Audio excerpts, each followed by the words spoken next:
కొత్తగా అవతరించిన పరమహంస పరివ్రాజకాచార్య మంత్రశాస్త్ర పయోనిధి నరరూప నారాయణుడు నిత్య సత్య ప్రవచన దీక్షాపరుడు అస్ఖలిత బ్రహ్మచర్య దీక్షాపరుడు సనాతన ధర్మ పరిరక్షణ బోర్డు పీఠాధిపతి శ్రీ శ్రీ శ్రీ శ్రీ పవనస్వాముల వారు మన తిరుపతికి వేంచేసి అనుగ్రహ భాషణం ఇచ్చినారు. వారు నిన్నగాక మొన్న తిరుపతిలో అడుగుపెట్టి కాలినడకన వెంకటేశ్వర స్వామి దర్శనానికి వెళుతూ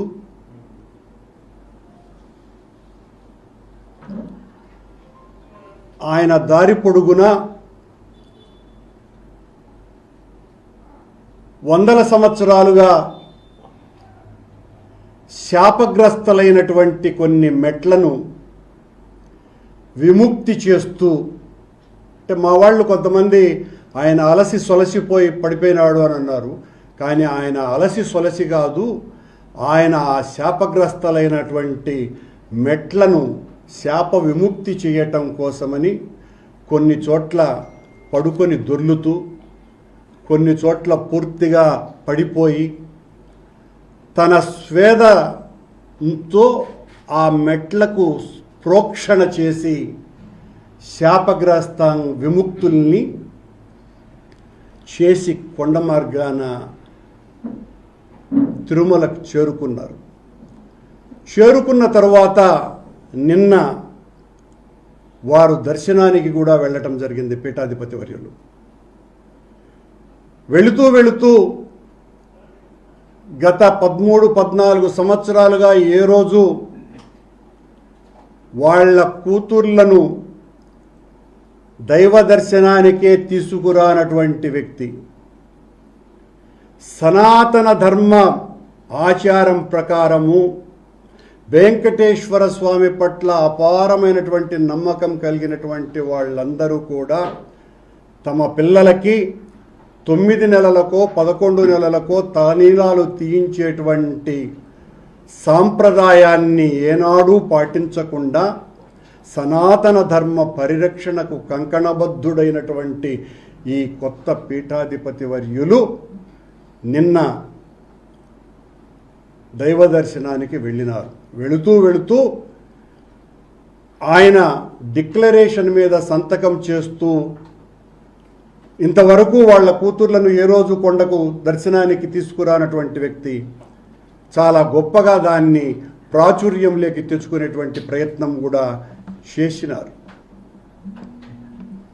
పవనస్వాముల వారు గత 11 రోజులుగా సనాతన ధర్మ పరిరక్షణ దీక్ష వహించి దాని పరిరక్షణ కోసమని నడుం బిగించి దుర్గమెట్లు తుడిచి అనేక వితండమైనటువంటి కార్యక్రమాలను ఈ రోజున ఆయన మాట్లాడటం జరిగింది తిరుపతి సభలో.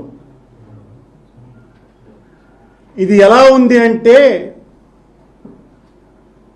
ఆ స్వామి ఉటంకించినటువంటి అనుగ్రహ భాషణంలో ఆయనే ఒక సినిమాలో నటించినట్టుగా కెవ్వు కేక అనే పాట గుర్తుకొస్తుంది. అన్నానికి అరిటాకు, సున్నానికి తంబాకు, పుణ్యానికి స్వామి పాదాలు తాకు కెవ్వు కేక, ఓ బాబాజీ కెవ్వు కేక. సరిగ్గా బాబాజీని ఈ పవనస్వాముల వారు ఈ రోజున మొత్తం ప్రపంచానికంతా తేటతెల్లం చేశారు. అలాగే కొత్త దేవుడండి కొంగొత్త దేవుడండి, ఇతడే దిక్కని మొక్కని నమ్మని వాళ్లకు దిక్కు మొక్కు లేదండండి అని చాలా స్పష్టంగా గుర్తు చేశాడు ఈయన. నా అనుచరులు, నా అనుయాయులు అంతా కూడా సనాతన ధర్మ పరిరక్షణ కోసమని నడుం బిగించి ఏమేం చెయ్యాలా అన్నది మార్గ నిర్దేశం చేశాడు. ఆ నిర్దేశంలో నేను రాజకీయాలు మాట్లాడను, సనాతన ధర్మ పరిరక్షణకు జరిగినటువంటి నష్టానికి ఈ రోజున నేను చేయబోయేటువంటి డిక్లరేషన్ అని తన ప్రసంగాన్ని ప్రారంభించి మా మీద, మా నాయకుడు జగన్మోహన్ రెడ్డి గారి మీద ఇష్టమొచ్చినట్టుగా రాజకీయ ప్రేలాపనలు చేయటమే కాకుండా కోర్టులను కూడా సూచిస్తున్నట్టుగా సుప్రీంకోర్టు ధర్మాసనానికి హెచ్చరికల రూపంలో ఆయన మాటలు జారీ చేసినారు. సనాతన ధర్మం ఈయన వలనే కాపాడబడుతున్నట్టుగా, కొత్తగా కళ్ళు తాగినటువంటి కోతి ఏ రకంగా ఎగురుతుందో సనాతన ధర్మాన్ని గురించి పవనస్వాములు మాట్లాడేటువంటి మాట ఆ రకంగా ఉంది తప్ప మరొక రకంగా లేదు. నీ జీవిత కాలంలో ఏనాడు ధర్మాన్ని గురించి, హైందవాన్ని గురించి, సనాతనాన్ని గురించి, ప్రాచీన సాంప్రదాయాలను గురించి మాట్లాడనటువంటి వ్యక్తివి ఈ రోజున కొత్తగా ఈ పాఠం వెతుక్కున్నావు అంటే దీని వెనుక చాలా పెద్ద అజెండా ఉన్నది అని స్పష్టంగా అర్థమవుతుంది.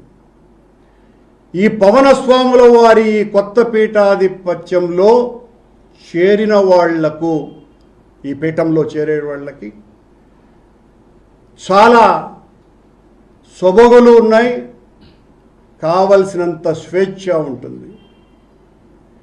ఈ సనాతన ధర్మ పరిరక్షణ స్వాముల వారి పీఠంలో చేరినటువంటి వాళ్లకు బాప్తిజం తీసుకున్న ఏ అభ్యంతరము లేదు. ఎందువల్లంటే పవనస్వాముల వారు ఒకసారి బాప్తిజం తీసుకున్నానని వారు ఉటంకించినారు.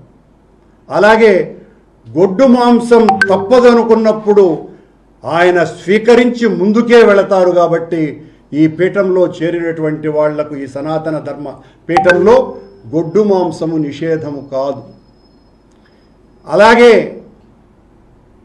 ఈ మఠానికి, ఈ స్వాముల వారికి మతము లేదు. ఆయనే చెప్పినారు, నాకు మతం లేదు అని. ఇలా పూటకొక్క మాట మాట్లాడినటువంటి పవనస్వాముల వారు ఈ రోజున సనాతన ధర్మానికి నడుములు బిగించి ఈరోజు ఆయన చేసినటువంటి అనుగ్రహ భాషణ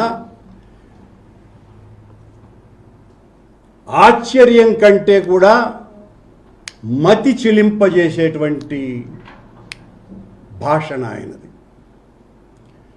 ఇప్పటి వరకు సనాతన ధర్మాన్ని ఎవ్వరూ కూడా పరిరక్షించలేదని, సనాతన ధర్మం మీద దాడి చేస్తే కోర్టులు పట్టించుకోవు, ఇతర మతాల మీద దాడి చేస్తే కోర్టులు పైకి లేస్తాయి అని కోర్టుల మీద కూడా చాలా బలమైనటువంటి చురకలు వేశారు పవనస్వాముల వారు.